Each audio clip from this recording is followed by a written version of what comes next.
Fahrenheit. Power grid stresses may cause Texans and other Americans to experience rolling brownouts. But what would happen if the country experienced more than just temporary interruptions in the electrical power supply? Well, our next guest believes an electromagnetic pulse attack may not only be likely, but imminent.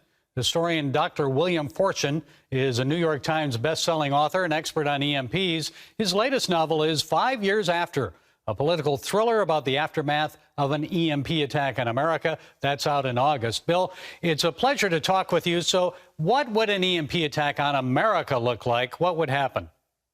Okay, EMP, shorthand for electromagnetic pulse. It's created by launching ICBM launch. North Korea would be a likely candidate.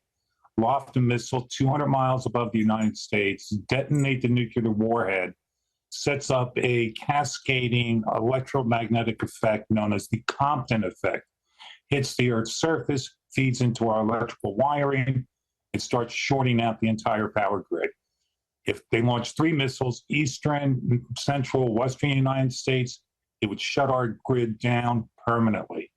The frightening figures are upwards of 90% of all Americans would perish within a year or two with the electricity gone. Wow. So why do you think this is likely even imminent?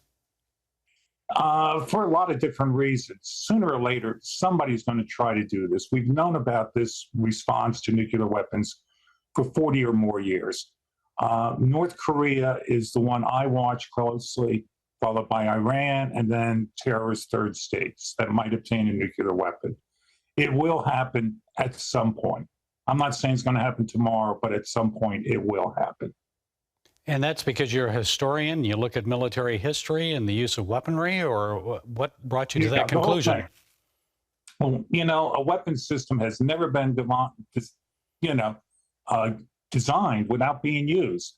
Catapults, bows, tanks, nuclear weapons. Sooner or later, somebody is going to use this against an opponent. Who else would be the aggressors here? China, Russia, they have the technology. Who would do this other than North Korea?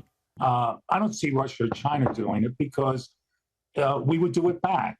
North Korea actually does already have the capability. North Korea has the capacity to launch a missile at least to the west coast of the United States, and they've had it for several years now. They're the players I worry about. So how long would it take to restore order, normalcy? Would we ever get back to normal? No. DOE studies several years back indicated that 50% to 80% of our power grid would still be offline 5 years later. Okay, now let's talk about water, because people don't think about that. I mean, if you live out in the western part of the U.S., you're very focused on water because of the dry conditions. But what would it mean for the entire country when it comes to water supply? Well, I'll ask you a quick question. When you got up this morning, where did your water come from? Yeah, it came from my faucet. Yes, yeah, it miraculously comes out of the faucet. It requires electrical power.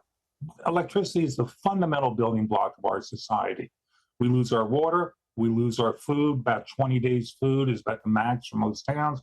We lose medication, we lose command and control, we lose it all. And there's a great emphasis right now, Bill, on electric vehicles. The president would like to see us move in that direction. So how about just combustible engines? Well, what are called ICE, internal combustion engine cars. Estimates are any car made after about 1980, anywhere from 10 to 70 to 80% of those cars would short circuit as well. So we'd really be out of luck, wouldn't we? Yeah, and the frustrating thing of it is we are currently spending $1 trillion on green energy, and I support some of that, but we're not spending money on the basic infrastructure of electricity. The average component in our electrical grid is upwards of 40 years old. We're pumping electricity in 2023 in a 1970s, 1980s system. And we're actually decreasing our generating capacity at the moment, which is crazy. Well, what else do we need to do then to protect our nation and people? We need to have a robust return to generate electricity in a meaningful way using natural gas is one. Secondly, spare parts. All those spare parts we need, the big transformers, where do you think they're made? China. China. Yeah.